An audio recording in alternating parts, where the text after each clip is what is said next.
स्वागत है आपका अपने चैनल सिलेक्शन मेंटर में। मैं अभिषेक आप सभी का स्वागत करता हूं। आपने पिछले पॉलिटी का पिछला लेक्चर जो था वो भारत का संवैधानिक विकास था, जो कि आपने पढ़ा और उम्मीद करते हैं आप लोगों को पूरा समझ में भी आया होगा। और जैसा समझ में आया उसका आप एक बार रिव्यू ज़रूर दें। आज अगला चैप्टर हम लोग पढ़ते हैं कि संविधान सभा का निर्माण एवं प्रक्रिया। संविधान सभा का कैसे निर्माण हुआ और कैसे इसके संविधान सभा बनाई गई। तो सबसे पहले भारतीयों की ओर से संविधान सभा की सर्वप्रथम मांग वर्ष 1934 में रांची में स्वराज पार्टी ने की थी। तो आपसे सबसे पहला प्रश्न पूछा जाएगा कि संविधान सभा की सर्वप्रथम मांग किस पार्टी ने की या किसने की या किस वर्ष की। तो मई 1934 में रांची में स्वराज पार्टी ने की। अच्छा, स्वराज पार्टी का गठन कब हुआ था? स्वराज पार्टी का गठन वर्ष 1923 में हुआ था। किसने किया था? मोतीलाल नेहरू और CR दास जी ने। ये हिस्ट्री का क्वेश्चन है, लेकिन आप लोग याद रखिए, क्योंकि जो भी चीज़ें रिलेटेड है वो याद करते रहेंगे तो हमको जल्दी से तैयार हो जाएगा। तो सबसे पहले मांग किसने की थी? रांची में स्वराज पार्टी ने वर्ष 1934 में। वर्ष 1934 में ही संविधान सभा के गठन का विचार सर्वप्रथम किसने दिया? MN राय ने दिया। आपसे प्रश्न पूछा जाएगा कि संविधान सभा के गठन का विचार कि सर्वप्रथम किसने दिया? तो MN राय ने दिया। फिर भारत के संविधान निर्माण करने का प्रस्ताव सर्वप्रथम 1942 में क्रिप्स मिशन द्वारा किया गया था। जो संविधान निर्माण करने का प्रस्ताव था वो क्रिप्स मिशन ने वर्ष 1942 में दिया था कि ठीक है, आप लोग अपना संविधान निर्माण कर सकते हैं, अपनी संविधान सभा बनाइए, अपना सारी चीज़ें आप संविधान से संबंधित जो भी सहायता चाहिए वो हमसे ले सकते हैं। फिर कैबिनेट मिशन योजना जो कि कब आई थी? 1946 में। क्रिप्स मिशन कब आया? 1942 में। कैबिनेट मिशन योजना 1946 में। द्वारा संविधान सभा का प्रतिनिधिक निर्वाचन के आधार पर गठन किया गया था। तो संविधान सभा जो थी उसका निर्वाचन किस आधार पर किया गया? तो प्रतिनिधिक निर्वाचन के आधार पर वर्ष 1946 में गठन किया गया। संविधान सभा में कुल सदस्यों की संख्या कितनी निर्धारित की गई थी? प्रश्न पूछा जाता है कि संविधान सभा में कुल सदस्यों की संख्या कितनी निर्धारित की गई थी। तो संविधान सभा में कुल सदस्यों की संख्या 389 निर्धारित की गई थी, जिसमें 296 सीटें ब्रिटिश भारत को देने के लिए कही गई एवं 93 सीटें जो थी वो देसी रियासतों को आवंटित की जानी थी। इसमें 389 सीटें थी टोटल, जिनमें से 296 सीटें जो थी वो ब्रिटिश भारत को दी जानी थी और 93 सीटें जो थी वो देसी रियासतों को दी जानी थी। लेकिन संविधान सभा के लिए चुनाव जुलाई अगस्त 1946 में हुए। तो आपसे प्रश्न पूछा जाएगा कि संविधान सभा के लिए सर्वप्रथम चुनाव कब हुए? तो वर्ष 1946 में जुलाई अगस्त के माह में।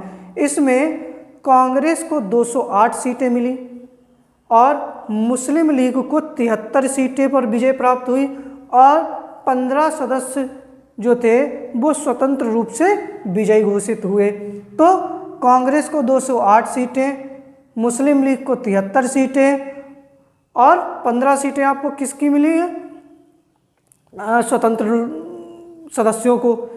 इस चुनाव में जो देसी रियासतें थी उन्होंने भाग नहीं लिया था। जो देसी रियासत उन लोगों ने भाग नहीं लिया। कांग्रेस को 208 सीटें। प्रश्न पूछा जाता है कि संविधान सभा में जब कांग्रेस को कितनी सीटें मिली थी? तो 208 सीटें मिली थी। फिर चुनाव हो गया। चुनाव होने के बाद में संविधान सभा की बैठक होनी थी।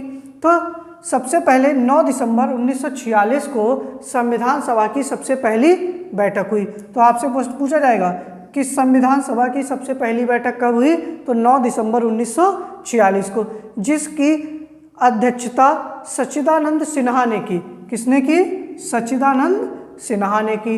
लेकिन यह एक अस्थायी सदस्य थे, स्थायी सदस्य नहीं थे। तो 9 दिसंबर 1946 को संविधान सभा की पहली बैठक हुई और जिसके अस्थायी अध्यक्ष कौन थे? सच्चिदानंद सिन्हा जी थे। इस बैठक में 207 सदस्यों ने भाग लिया, जो पहली बैठक हुई थी उसमें कितने सदस्यों ने भाग लिया? 207 सदस्यों ने भाग लिया। आपसे एक प्रश्न और भी पूछा जा सकता है कि संविधान सभा की उद्घाटन समारोह का अध्यक्षता किसने की थी? तो उद्घाटन सबसे पहले दिन जिसने अध्यक्षता की होगी तो सच्चिदानंद सिन्हा ने। तो उद्घाटन पूछे या पहली बैठक पूछे या अस्थायी अध्यक्ष पूछे तो कौन हो जाएंगे? सच्चिदानंद सिन्हा जी हो जाएंगे। फिर 11 दिसंबर 1946 को संविधान सभा का स्थायी अध्यक्ष डॉक्टर राजेंद्र प्रसाद जी को नियुक्त किया गया। तो 11 दिसंबर 1946 को संविधान सभा के स्थायी अध्यक्ष कौन नियुक्त हुए? तो डॉक्टर राजेंद्र प्रसाद। फिर BN राय जी को संवैधानिक सलाहकार नियुक्त किया गया। तो क्वेश्चन बनता है कि किसे संवैधानिक सलाहकार नियुक्त किया? तो BN राय को। फिर 26 नवंबर 1949 को संविधान को अंगीकृत किया गया। मतलब जब संविधान बनकर कंप्लीट हुआ तो संविधान को कब अंगीकृत किया गया? प्रश्न बनता है कि संविधान हमारे देश में कब अंगीकृत किया गया?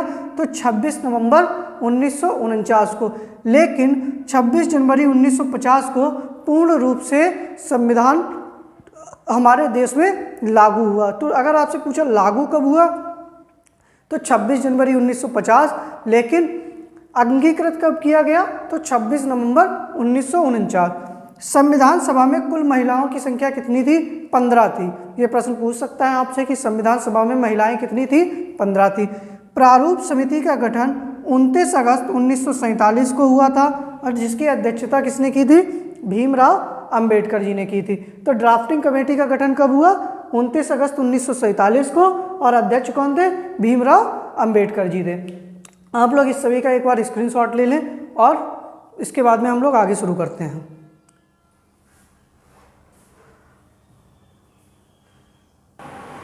आगे हम लोग शुरू करते हैं प्रमुख समितियां, जैसे कि उन समितियों के अध्यक्ष कौन थे?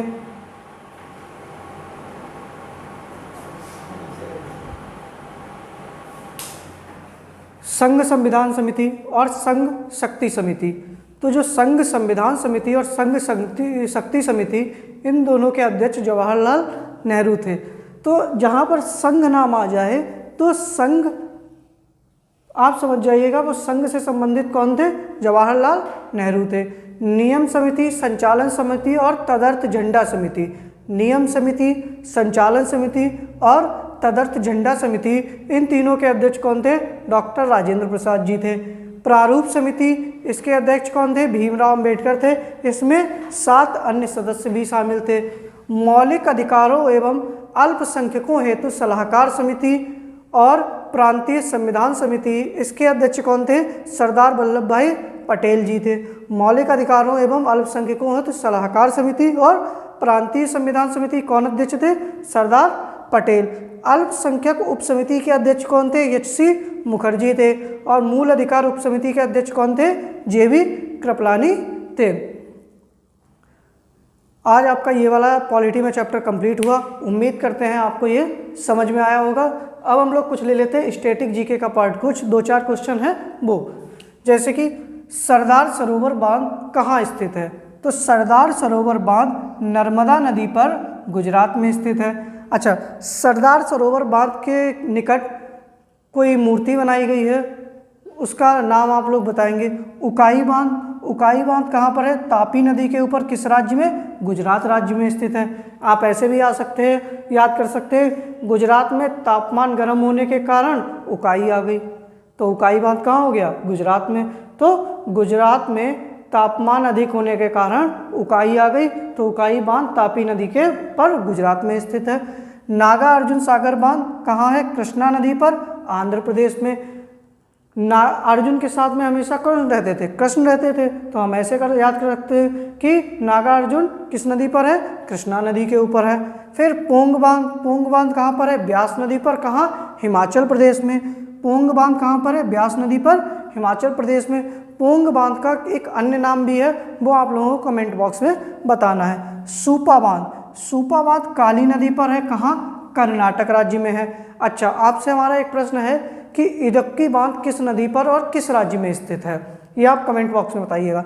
बाकी कुछ प्रश्न ये हैं कि तजाकिस्तान की राजधानी, इन देशों की आपको राजधानी लिखनी है कमेंट बॉक्स में। तजाकिस्तान की राजधानी, किर्गिस्तान की राजधानी, तुर्कमेनिस्तान की, Kazakhstan, Uzbekistan, Azerbaijan, Mongolia, Burundi, Morocco और नामीबिया। इन देशों की आपको राजधानियाँ कमेंट बॉक्स में लिखकर बतानी है। आप इसका एक स्क्रीनशॉट ले लीजिएगा। बाकी आप सभी को ये क्लास कैसी लगी आप लोग ज़रूर बताइएगा, और चैनल को अधिक से अधिक सब्सक्राइब करिए, अधिक से अधिक शेयर करिए। अगर आप लोगों को लग रहा है कि हाँ आपको कोई इससे हेल्प हो रही है, या पेट की तैयारी आपकी हमारे द्वारा अच्छी हो पा रही है, या अन्य कोई क्लास चाहिए, तो आप लोग कमेंट बॉक्स में ज़रूर बताइएगा और शेयर करते रहिए, क्योंकि जितना ज़्यादा आप लोग शेयर करेंगे उतना ही अच्छा हम और मेहनत कर पाएंगे। ठीक है, धन्यवाद।